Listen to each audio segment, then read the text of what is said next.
Bienvenue à tous, c'est le club qui vous retrouve pour décortiquer l'actualité de cette semaine qui s'est déroulée ici en République démocratique du Congo. Comme vous le savez, le vaillant soldat de FARDC se sont révélés plus que déterminants cette semaine parce qu'ils ont pu réussir à repousser le M23 et les Rwandais qui les soutiennent du côté de ces positions des trois antennes.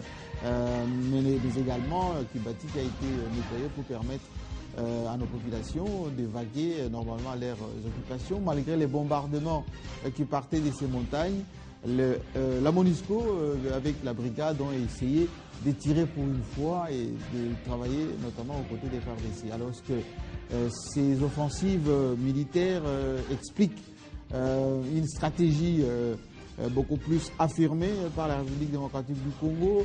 Est-ce que le Rwanda, avec le M23, veulent entrer en guerre officiellement avec la RDC? Est-ce que la communauté internationale constate comme partout ailleurs ces violations des droits de l'homme? On va en parler tout à l'heure avec les journalistes déjà en place sur ce plateau pour évoquer donc cette actualité plus que déterminante.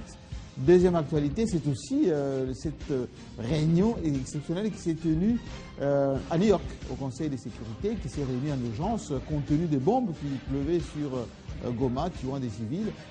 Le Rwanda a été officiellement, pour ne pas dire directement, épinglé par le Conseil de sécurité, mais les sanctions ne sont pas venues, même s'il y a eu isolement entre guillemets diplomatique. Est-ce que c'est encore la politique de poids de mesure? On va essayer d'en parler tout à l'heure. Alors, les journalistes présents, c'est toujours Mike Mukebai, que je précise, est toujours journaliste. Il n'a pas changé parce que j'ai lu le blog ce matin. Vous le placez déjà dans les convives des concertations nationales, mais alors qu'il n'est que journaliste. S'il y sera, il sera à titre de journaliste accrédité. Ça, c'est le moins qu'on puisse dire. Déjà présent, est-ce que j'ai contredit cette vérité ou c'est plutôt ça la situation? Moi, je suis journaliste. Là, ce que vous dites là, vous m'informez. Oui, on a lu ce matin. Vous m'informez. Notamment. Je suis journaliste, je le reste, je me sens bien dans la peau. Pas dans la société civile. Je ne me définis pas comme de la société civile parce qu'en fait, nous sommes les canaux entre la population. Nous sommes un médium. C'est que même entre la société civile et la population, il faut passer par nous. On peut se dire de la société civile, mais je ne me définis pas en tant que tel. Moi. Bon, ça rassure ceux qui pensaient déjà que vous étiez dans les délégués. Le réformateur, toujours présent. Voilà, dans le même camp, toujours. Oui, dans les camps du peuple. Le camp du peuple. Oui. Le camp du peuple. Pas de la patrie. Le peuple d'abord. Le peuple d'abord. Et le patriote? Oui, sans la patrie, le peuple n'a où vivre. Donc nous sommes du côté Harold de la patrie. Badibanga et bien entendu Daniel Safwa. La première question, Mike Mukebai, cette semaine, on a été alerté notamment par ces bombes qui ont tué quelques civils à Goma. On a vu le secrétaire général des Nations Unies dépêcher son représentant Kobler, l'allemand, à Kigali et le commandant brésilien de la MONUSCO pour aller expliquer à Paul Kagame, au ministère de la Défense, qu'il faut qu'ils arrêtent tout de suite. Mais les FARDC n'ont pas non plus, sont pas dégonflés. Ils ont continué l'offensive jusqu'à ce que les positions aient été reculées. Est-ce que c'est l'entrée officielle en guerre frontale? Est-ce que les FARDC ont compris qu'il faut montrer les muscles, même si les faiblesses continuent à se faire remarquer dans la diplomatie internationale? En tout cas, il faut tirer le chapeau au FARDC. Et en ce moment où nos compatriotes sont en train de mourir, innocemment, ils sont pris pour des cibles alors que c'est des populations civiles. Et je crois que le bravo de FARDC est la bienvenue pour remonter le moral à nos compatriotes de Goma. Moi, je restais un peu choqué. Je le disais la semaine passée, je n'étais pas d'accord avec Daniel, que nous restions passifs face aux bombes qui tombent sur nos populations, les populations civiles, sur une ville qui n'est pas une cible militaire. Et je me demande ce qu'attend notre gouvernement pour décider de réciproquer pour tirer des obus sur le Rwanda. Je ne vous coupe pas. Lorsqu'on apprend, il y a quelques instants, que les Rwandais, malgré les coups de semonce de la communauté internationale, se sont infiltrés massivement via via Gisenyi. La route de Rumangabo est fermée en ce moment pour permettre ce déploiement des Rwandais. Malgré les coups de semonce, malgré la visite du secrétaire général, enfin son représentant RDC à Kigali et des commandants de la MONUSCO, pourquoi le Rwanda s'entête toujours? Non, moi je crois que cette visite ne sert à rien pour aller dire au Rwanda qu'écoutez, c'est l'M23 qui tire des obus. Oui, chez les vous. Rwandais le savent si ce n'est pas fait avec sa caution. Si ce n'est pas eux qui disent je crois qu'ils qu'ils vont quitter chez nous demandent pour carrément 23, donc c'est un déplacement pour rien. des gobelins. Oui, pour rien, pour rien. La brigade a une mission et elle n'a pas encore mis en œuvre sa mission. Plutôt que d'aller à Kigali, il faut que la brigade passe à l'action. C'est quand même étonnant que la brigade lance une mise en demeure, que par la suite, elle recule elle-même et qu'aujourd'hui, elle assiste, à mon point de vue, quasiment impuissante aux obus du M23 qui tue nos populations. Il y a déjà un casque bleu qui est mort, les Tanzaniens, plus les Sud-Africains qui sont blessés. On a vu le commandant de l'armée sud-africaine pointer du doigt directement le M23 et Kigali pour dire il ne faut pas confondre la République centrafricaine avec le Rwanda. Je suis totalement d'accord, c'est bien dit, mais dans le fait, il n'y a rien qui vient. Donc il faut passer à l'acte. Il faut passer à l'acte. Moi, je l'ai dit et je le réaffirme aujourd'hui. Le Rwanda cherche à entrer en guerre, il cherche le prétexte, mais il faut l'amener à entrer en guerre. Il faut faire la guerre avec le Rwanda, comme ça le monde comprendra, le monde viendra le plus vite possible pour un règlement pacifique. Je l'ai dit la fois passée, il nous faut établir aujourd'hui des contacts avec Kayumba Nyamwasa. Je suis désolé, on dira peut-être que c'est des choses qui ne se disent pas. Oui, mais vous êtes 20 ans en guerre, là. Sur un plateau de télé, oui. Mais vous quand mes compatriotes sont... Mais là, vous allez donner le prétexte, c'est qu'ils pensent que vous hébergez l'FDLR et vous voulez déstabiliser le Rwanda à partir du Congo. Je suis d'accord. Oui? Je suis d'accord que les gens le disent ainsi. Oui? Le Rwanda soutient officiellement le M23. M23. Cela ne pousse pas le monde à prendre des sanctions contre le Rwanda ou quand on prend ces sanctions, elles sont timides.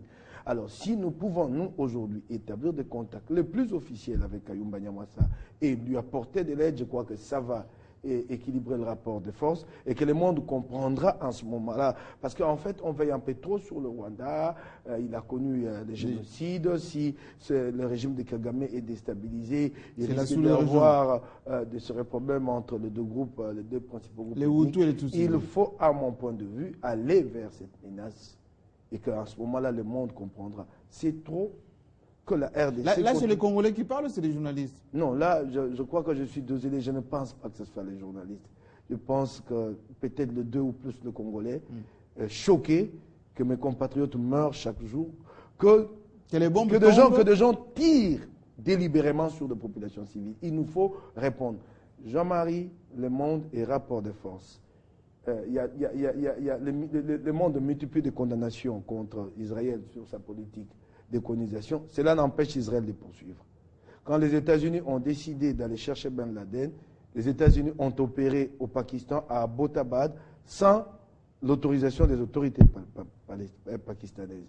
Je crois qu'il y a des choses que nous devons faire aujourd'hui pour changer le rapport de force, quitte à aller chercher après l'arrangement aux Nations Unies. Ça se passe comme ça partout. Nous ne pouvons pas accepter qu'un État voisin tue des populations chez nous et qu'en retour, nous, on dise qu'on veut faire bonne fortune contre mauvais cœur, que le monde se rende compte que le Rwanda est de mauvaise foi. Il est de mauvaise foi, il faut changer le rapport de force. Daniel Safo.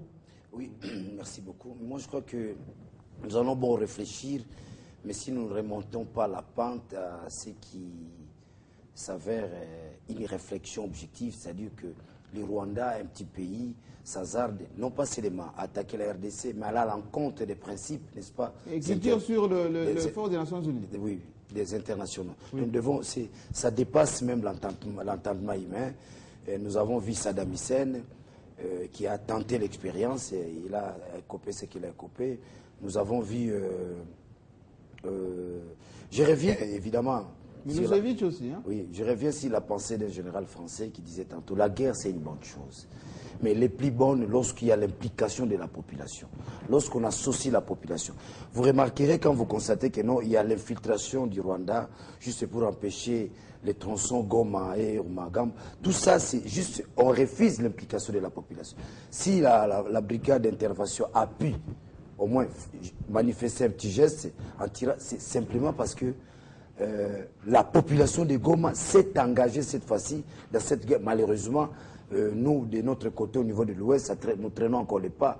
Il fallait qu'il y ait une implication nationale, qu'il y ait des réactions par-ci, par-là, n'est-ce pas, de la population. C'est vraiment ça qui pourra contrecarrer, n'est-ce pas, l'intentionnalité des multinationales. Parce qu'en fait, pousse toujours les Rwandais derrière. Ce sont les multinationales. Ça n'a rien à voir avec les organisations créées après la Deuxième Guerre mondiale. Juste après la Deuxième Guerre mondiale, on vous crée l'ONU. Mais il y a encore l'Hitler qui règne encore en Afrique, s'il faut le signifier dans ce sens-là, n'est-ce pas, Kagame. Mais rien ne s'est fait. Il y a un écart entre la théorie et la pratique. Mais chez les Grecs, pour ne citer que les Grecs, la théorie était assimilée à la pratique était assimilée, n'est-ce pas, à la théorie. Les sanctions, c'est de la théorie. Ce que nous attendons, n'est-ce pas, de cette communauté, n'est-ce pas, ce sont des sanctions pratiques. Mais regardez, parce que l'ONU est tenté de rater son décollage et son grand rendez-vous en Afrique. La fois passée, j'ai parlé, n'est-ce pas, du président de l'Angola, Eduardo Santos, oui, qui n'a pas hésité en 2001, n'est-ce pas, de chasser, je ne sais pas s'il faut utiliser le terme chasser ou refuser, n'est-ce pas, l'ONU dans son territoire. Et si Eduardo n'était pas suffisamment informé, je vous dis, l'Angola serait divisé. Parce que pendant cette période-là, l'Angola était divisée. D'un côté, vous trouverez un Pela qui était détenu par Eduardo. De l'autre côté, vous avez l'ONITA par Savimbi. C'était déjà pratiquement la répartition du pays. Mais Eduardo a n'est-ce pas, contourné, n'est-ce pas, la ruse internationale, s'il faut utiliser les termes. Et aujourd'hui, l'Angola, vous constatez, il y a des booms économiques en Angola. Et maintenant, chez nous, pour ne pas dire, comme est tenté de dire Mike, si le décideur politique congolais emboîtait les pas, faisait comme Mike, nous allons tomber, n'est-ce pas, dans ce qu'on appelle les pièges. On est piégé. Regardez ce qu'on nous jette comme hobby. C'est ciblé. On cible les quartiers populaires de Goma. Oui. Ça veut dire quoi? Ce ne sont pas des hobbies qui sont tirés comme ça, X et Nilo, mais ce sont des hobbies qui sont tirés par rapport à des quartiers populaires de Goma. C'est-à-dire on vise la population. Mais il y a un aspect aussi important que je voudrais récupérer chez mon confrère Mike, c'est-à-dire que, contrairement au non-dit de tout ce qu'il a dit, l'affirmation de l'État. L'État doit s'affirmer. Dans le discours de tous les candidats présidents de la République, y compris le discours de Kabila, pendant la campagne électorale, il y a un discours qui met tout le monde d'accord. La réhabilitation de l'autorité de l'État. Moi, je crois que c'est une occasion, c'est une passe en or pour les garants de la nation, pour les chefs d'État, n'est-ce pas, de la nation, pour les présidents de la République, c'est une passe en or d'affirmer l'autorité de l'État face à la guerre. Mais justement, techniquement, est-ce que ce n'est pas, comme l'a dit le Conseil de sécurité, le Rwanda comprenant nos forces armées qui se reconstituent aujourd'hui, qui sont en train de montrer de quoi elles sont capables, mais compte tenu de l'étendue du territoire national, de notre capacité à se propulser à l'Est, nous pousse effectivement à aller en guerre contre lui. Et comme il y a la proximité de Gisenyi, par exemple, qui bouscule suffisamment les lignes, et qu'on ait à négocier avec les Rwandais chez nous, avec des chars rwandais chez nous? Non, le problème que nous avons, en fait, c'est quoi? On ne forme pas une armée pendant la guerre. Est-ce qu'il faut pousser la force d'intervention de faire vraiment la guerre? Non, notre problème, c'est quoi? On a posé les jalons, les bases sont là. Il y a des déclarations à notre faveur, condamnant les Rwandais. Oui. C'est-à-dire que je fais une petite discussion. On ne forme pas une armée pendant la guerre. L'armée, on la forme pendant la paix. Et maintenant, nous avons deux problèmes. Le premier problème, le Rwanda nous prend par distraction, c'est-à-dire qu'ils n'avons pas une armée, il faut former une armée, ça c'est le premier point. Le deuxième point, on n'a cessé jamais de le dire ici, les Rwandais, au fait, nous ont infiltrés à tous les niveaux, au niveau des services, n'est-ce pas, des renseignements. Il y a eu nettoyage non, il y a nettoyage, évidemment les nettoyages, c'est un processus. Nous ne pouvons pas dire que c'est un acquis, c'est un processus, c'est-à-dire que on nous a infiltrés, les RCD nous a infiltrés, les Rwandais dans l'armée, les CNDP ont infiltré à chaque fois qu'il y a infiltration, il s'est posé un problème. Regardez maintenant là où les bas blessent. À chaque fois que nous avons intégré les militaires au sein de notre armée, ces militaires se sont focalisés, n'est-ce pas, pratiquement au Nord Kivu. C'est ça le problème. Ils se sont focalisés là. Aujourd'hui, faire la guerre avec les Rwandais, on a des problèmes.